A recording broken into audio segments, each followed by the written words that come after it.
जलवायु। जलवायु से पहले तो मैं दो तीन चीजें बताता हूं। आपने नाम सुना होगा मौसम, आज मौसम बड़ा बेईमान है, वही मौसम। आपने नाम तो सुना होगा ऋतु, और तीसरा शब्द है जलवायु। एग्जाम में एक बार सीधा सीधा पूछा था कि मौसम शब्द किससे बना। ये अरबी भाषा का शब्द है।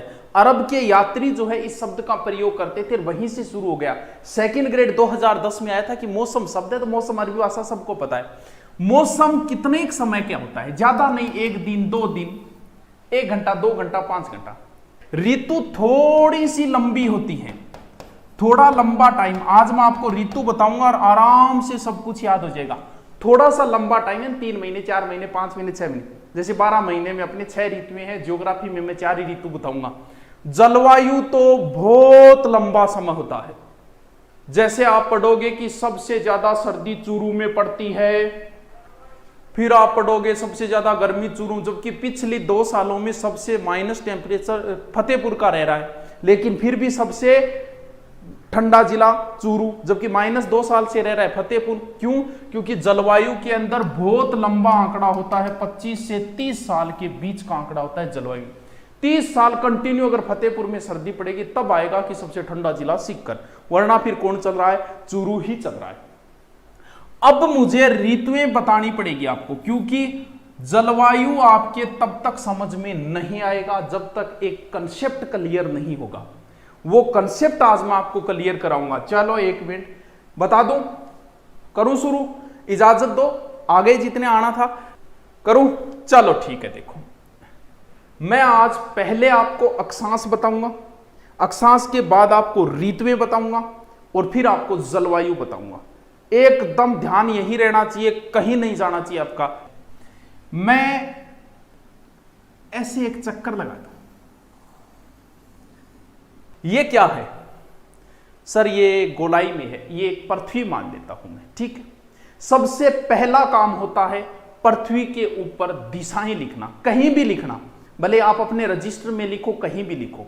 इन सब के ऊपर सबसे पहले दिशाएं लिखना। अपने उत्तर ध्रुव में एक तारा चमकता था जिसका नाम था ध्रुव तारा।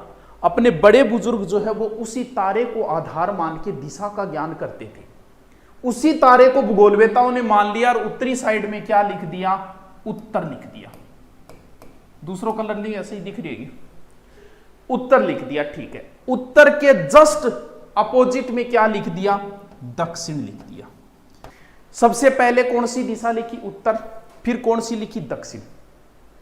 अब बात आती है कि पूर्व किधर लिखूं, पश्चिम कहां लिखूं? उत्तर का सबको पता है, जैसे आपके रीजनिंग में भी आता है। जैसे कहे कि रीजनिंग में राम रहीम उत्तर की ओर जा रहा है, आपने कर दिया, सबको पता है कि उत्तर ऊपर है। सामने से हनीप्रीत को देखकर पूर्व में मुड़ गया, अब नहीं पता कि ये पूर्व किधर है। अब कुछ बच्चे तो इसको इधर मरोड़ देंगे, कुछ इधर मरोड़ देंगे। देखो बच्चों, ये आपका जो राइट हैंड है, ये राइट हैंड इधर जहां लास्ट में रुके वहां हमेशा ही पूर्व दिशा होगी। ये अब आपका मुंह किधर हो इस चीज से कोई मतलब नहीं है। आपका मुंह किधर ही हो, इधर हमेशा पूर्व लिख देना, और यही पूर्व का अपोजिट क्या हो गया? पश्चिम। फिर भी नहीं याद रहे तो पप्पू को याद रखना, पे पू। बात इतनी समझ में आई? अब एसएससी के अंदर एक बार एक क्वेश्चन आया कि प्रमुख दिशा कौन सी है? पूर्व, पश्चिम, उत्तर, दक्षिण, अलग अलग ऑप्शन दे दिया। अब उत्तर बताओ क्या होगा? एसएससी पूछती है ऐसे प्रश्न, निम्न में से प्रमुख दिशा कौन सी है? चारों अलग अलग ऑप्शन दे दिए, बताओ मुझे जल्दी से उत्तर बताओ। अब कुछ बच्चे ज्ञानी लोग पूर्व करके आएंगे। क्यों करके आएंगे? वो सोचते हैं सूरज पूर्व मुग गए, सब मेन दिशा पूर्व, अरे टावरो बाद में बेरो चाले सूरज की नव्यो। सबसे मेन दिशा उत्तर है। अब मैं आपको कई उदाहरण देता हूं, जैसे ये क्या हो गया? उत्तर। ये क्या हो गया? दक्षिण। ये क्या हो गया? पूर्व। ये क्या हो गया? पश्चिम। मैं आपसे पूछूं कि ये कौन सी दिशा है, तो आपको ऐसे बोलना पड़ेगा कि सर ये उत्तर पश्चिम दिशा है। आप ऐसे कभी नहीं बोल सकते कि ये पश्चिम उत्तर दिशा है। कभी देखा ऐसा? उदाहरण दो सर। जैसे ये राजस्थान है, ये राजस्थान का उत्तर है, ये दक्षिण है, ये पूर्व है, ये पश्चिम है, ये मरुस्थल है। इसे उत्तर पश्चिम का मरुस्थल बोलते हैं, ना कि इसे उत्तर पूर्व का मरुस्थल। जैसे अरावली की दिशा क्या है राजस्थान में, ये अरावली की दिशा है। आपको हमेशा लिखा मिलेगा कि अरावली की दिशा उत्तर पूर्व से दक्षिण पश्चिम में, कभी ऐसे नहीं मिलेगा कि पश्चिम दक्षिण से पूर्व उत्तर की ओर है। क्यों? क्योंकि जो दिशाएं पहले आई है उन दिशाओं का नाम आपको पहले लेना पड़ेगा। यह हाड़ौती का पठार है, इसे दक्षिण पूर्व का पठार बोला जाता है, पूर्व दक्षिण का पठार नहीं बोला जाता। समझे क्या बात को? यानी जो दिशा, यानी प्रमुख दिशा उत्तर है, उसी को रेफरेंस मान के अन्य दिशाओं का हमने ज्ञान लिया है। तो आज के बाद कभी भी कहीं भी लिखना पड़े दिशाएं गलत मत लिखना।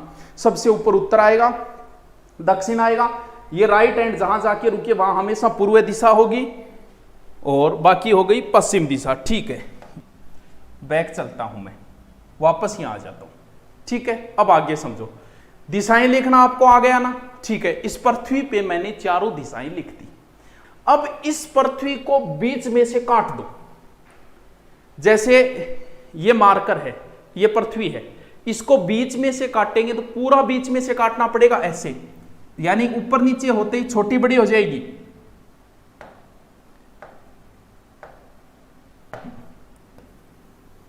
ये लो, काट दिया बीच में। अगर आप किसी भी सेव को अगर ऐसे काटते हो तो बीच में से काटना पड़ेगा। ऐसे काटो, कहीं से भी काट तो दो बराबर भाग बनेंगे, लेकिन ऐसे काटेंगे तो पूरा बराबर से ही काटना पड़ेगा।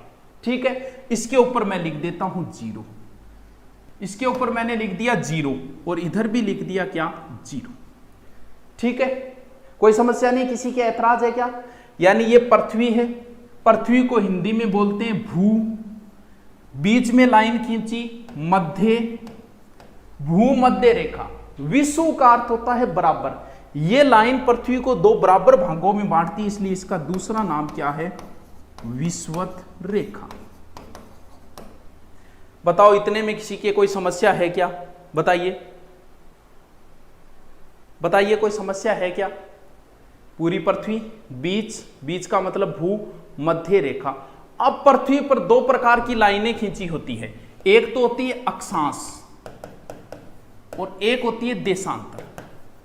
कई टाबरान तो न्यू ही कौन पतो अक्षांश, जैसे किसी पृथ्वी पर दो प्रकार की लाइनें हैं, एक तो ये है और एक लाइन ये है। अब कहीं तो वही कौन बेरो का ये अक्षांश है कि ये अक्षांश है? अरे टाबरो, बहुत इजी है, वेरी वेरी वेरी EASY। ऐसे लिखते हैं, ए अक्षांश। ये जो लाइन है ये ऐसे लिखते हैं, ये लो, ये यानी पूर्व से पश्चिम या पश्चिम से पूर्व, ये अक्षांश। देशांतर में द नीचो खींच दियो, ओ लो, उत्तर से दक्षिण की ओर खींची गई रेखाएं देशांतर। कितना इजी है। यानी मैं अब इस पर अक्षांश रेखाएं खींचता हूं। बड़ा काम का टॉपिक है ये, बड़ा इंटरेस्टिंग टॉपिक है ये। एक बार समझ लो, इस जन्म में नहीं भूलोगे। अगले जन्म में भले ही आपका जन्म कहीं हो जाए, फिर भी आपको याद रहेगी अक्षांश। देखिए, चल देखिए, अब मुझे इस पर अक्षांश रेखाएं खींचनी है, क्योंकि इसकी जरूरत है, जलवायु में आगे जरूरत पड़ेगी। मैं क्यों बता रहा हूं वो आप समझ जाओगे कि जलवायु में आगे जरूरत पड़ेगी। मैं इसको यहां पर मध्य के अंदर एक डॉट ले लेता हूं। ठीक है, चांद देखा है? हाँ गुरुजी, चांद देखो, आज इस हाथ पर चढ़ के देखो। वो चांद नहीं, वो चांद डी। इसके ऊपर यहां 0 होता है, यहां 0 होता है, फिर यहां 1 2 3 4 89 90, फिर इधर से 1 2 3 4 5 6 89 90। देखा होगा ऐसा, सबने देखा है? बताओ भी। हाँ गुरुजी देखिए, आगे चलो, चलो देखो। अब मैं उस चांदे को यहां रखता हूं, ये 0 है, 0 की 0 मिल गई। अब मुझे 1 डिग्री अक्षांश खींचना है, तो उस चांद में इधर यहां पर एक आएगा, इधर यहां पर एक आएगा। इस लाइन को मैंने मिला दिया, ये हो गई 1 डिग्री अक्षांश रेखा। 0 से उत्तर में जितनी भी खींचूंगा उसके आगे उत्तर लगेगा, तो ये 1 डिग्री उत्तरी अक्षांश रेखा है। फिर मुझे खींचनी है 20 डिग्री, तो वही चांद मैंने यहां रखा 0 से मिला के, इधर आया 20 यहां, इधर आया 20 यहां, इसको मैंने मिला दिया। ये लो जी 20 डिग्री उत्तरी अक्षांश रेखा। ऐसे करते करते कितनी खींची जाएगी? 89 और लास्ट में कितनी? 90। अब मुझे खींचनी है दक्षिण की ओर। ठीक है, अब दक्षिण में वो चंदा ऐसे रख दिया, इधर एक, यहां, इधर एक, यहां, इसको मिलाया, ये हो गई 1 डिग्री दक्षिणी अक्षांश रेखा। 50 खींचनी है तो चंदे में यहां लगभग यहां 50 आया, इधर लगभग यहां आया, इसको मिला दिए, ये लो 50 डिग्री दक्षिणी अक्षांश रेखा। कितना इजी है। आगे चलो, इतनी बात समझ में आई, आगे चलता हूं। देखो ये कई अक्षांश नहीं बता रहा, अभी जरूरत है वही चीजें बता रहा हूं, अक्षांश कितने हैं क्या है वो बाद की बातें हैं, यहां नहीं कर रहा मैं उनको, यहां मेरे को जितनी जरूरत है उतनी चीज ले रहा हूं मैं। चलिए ठीक है, दोबारा लिख देता हूं मैं। इतना हमने बनाया, सबसे पहले दिशाएं लिखी, उत्तर, दक्षिण, पूर्व, पश्चिम, इसको मैंने मिलाया 0, इसका नाम लिखा भूमध्य रेखा क्योंकि पृथ्वी को बराबर भागों में बांटी, और विषुवत रेखा। ठीक है, फिर हमने 90-90 अक्षांश खींचे, लेकिन एक बार यहां पर 23.5 डिग्री अक्षांश रेखा है, 23.5 डिग्री, 0 से ऊपर है तो क्या है, उत्तरी अक्षांश रेखा। फिर यहां पर है 23.5, जिसकी हमें जरूरत है सिर्फ वही लेंगे हम। 0 से नीचे है तो दक्षिणी 23.5 डिग्री दक्षिणी, फिर एक की यहां जरूरत है 66.5 उत्तरी अक्षांश रेखा, लास्ट कितनी है 90, और यहां 66.5 और 90। एक, अब बहुत बार प्रश्न है, करक रेखा होती है 23.5 डिग्री उत्तरी, 23.5 डिग्री दक्षिणी, 23.5 डिग्री पूर्वी, 23.5 डिग्री पश्चिमी।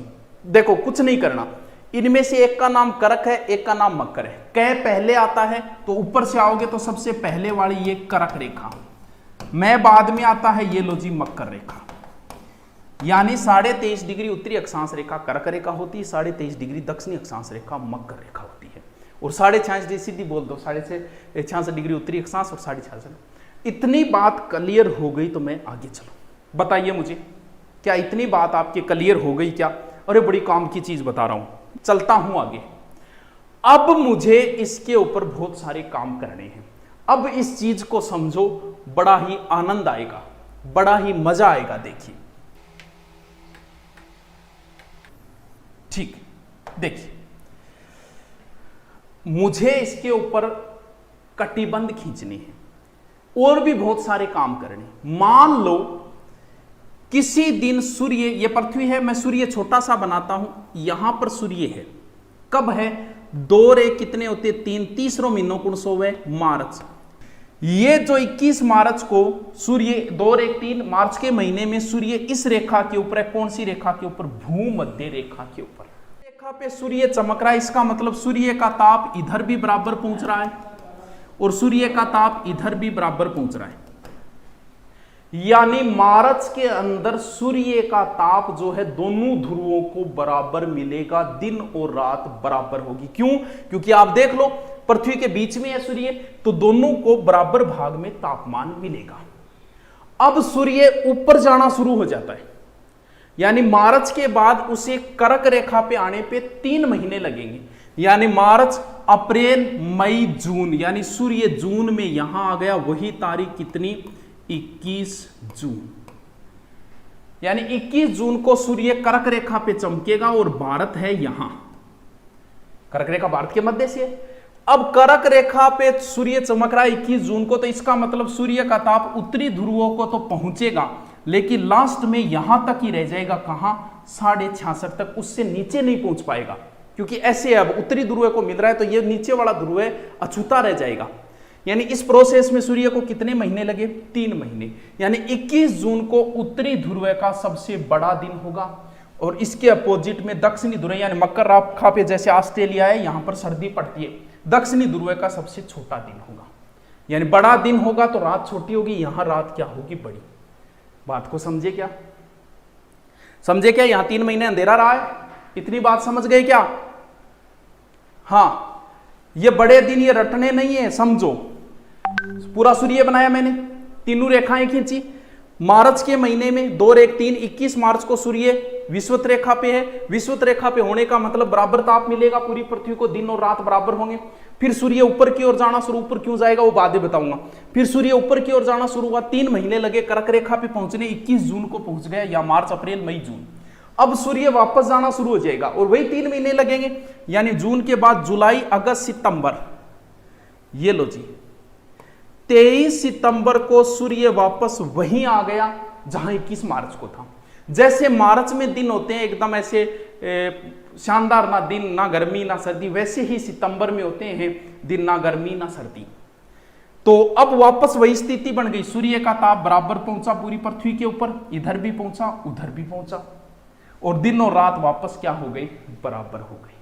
समझे? अभी ऊपर गया 3 महीने, 3 वापस आया, 6 महीने यहां पर लोपालोप रही, यहां पर अंधेरा रहा।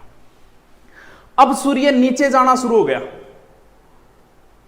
नीचे जाना शुरू हो गया, यानी वही 3 महीने, सितंबर के बाद अक्टूबर नवंबर दिसंबर, दिसंबर को सूर्य यहां पहुंच गया, कितने दिसंबर को, 22 दिसंबर को। अब वही स्थिति जो 21 जून को बनी, यानी इधर सूर्य का तापमान 66.5 तक पहुंचेगा और इधर पूरा पहुंचेगा। तो 22 दिसंबर को दक्षिणी ध्रुव का बड़ा दिन होगा, यहां पर छोटा दिन होगा, यहां पर रात छोटी होगी, हमारे यहां रात क्या होगी, बड़ी होगी, और फिर वापस वहीं आ गया 3 महीने बाद दिसंबर, जनवरी, फरवरी, मार्च, और ये पूरे 12 महीने यही प्रोसेस चलेगी।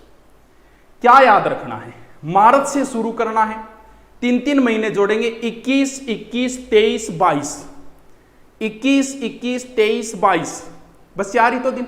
अब एसएससी ने क्या प्रश्न पूछा कि पृथ्वी पर ऐसे कितने दिन है जब दिन और रात बराबर होते हैं, बताइए उत्तर, बताइए मुझे, पृथ्वी पर ऐसे कितने दिन है जब दिन और रात बराबर होते हैं।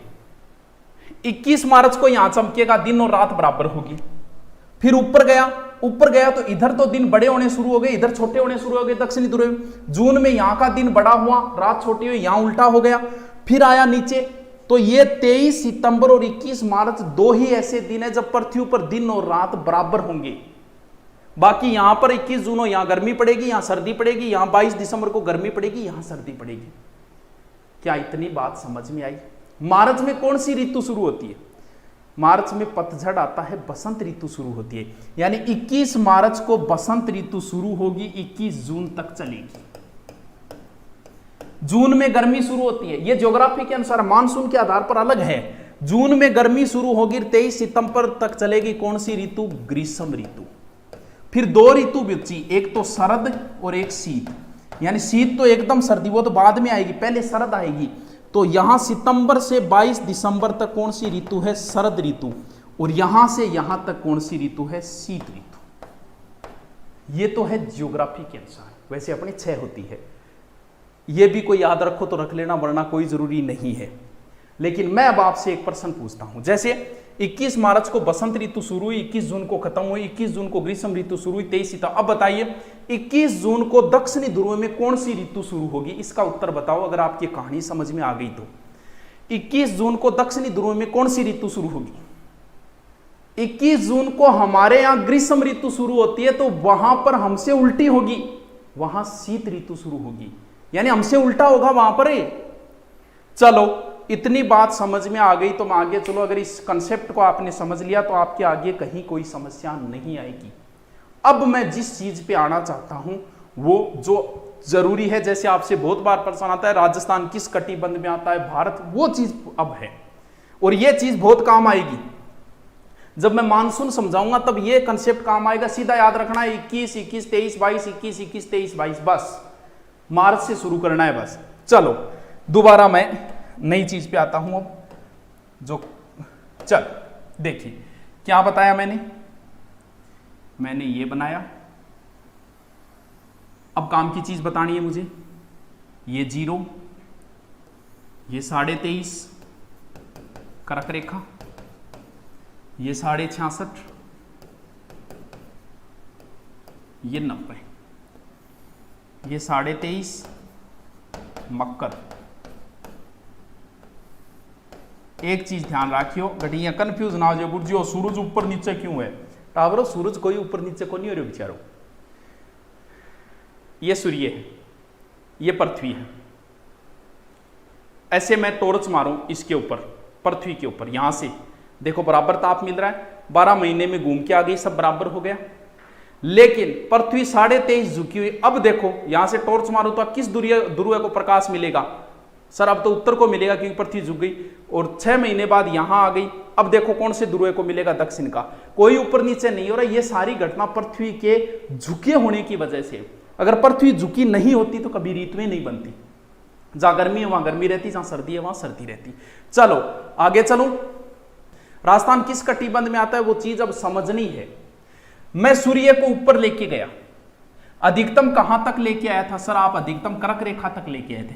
अगर मैं सूर्य को दक्षिण तक ले गया तो अधिकतम कहां तक लेके गया था? मकर रेखा तक लेके गया था। यही तो बात है। हाँ सर, तो सूर्य 12 महीने में सूर्य का ताप इस जगह में तो मिलेगा, यानी 23.5 उत्तर और 23.5 दक्षिण के अंदर तो सूर्य का तापमान किसी ना किसी रूप में मिलेगा। और जहां पर हमेशा सूर्य का तापमान रहेगा वहां हमेशा गर्मी रहेगी। जहां हमेशा गर्मी रहती है उसे बोलते हैं उष्ण। ये कौन सा कटिबंध हो गया बच्चों? उष्ण कटिबंध। यानी 23.5 डिग्री कर्क रेखा से 23.5 डिग्री मकर रेखा के बीच में कौन सा कटिबंध होता है? उष्ण कटिबंध। सूर्य को मैं ऊपर लेके गया, कहां तक? यहां तक।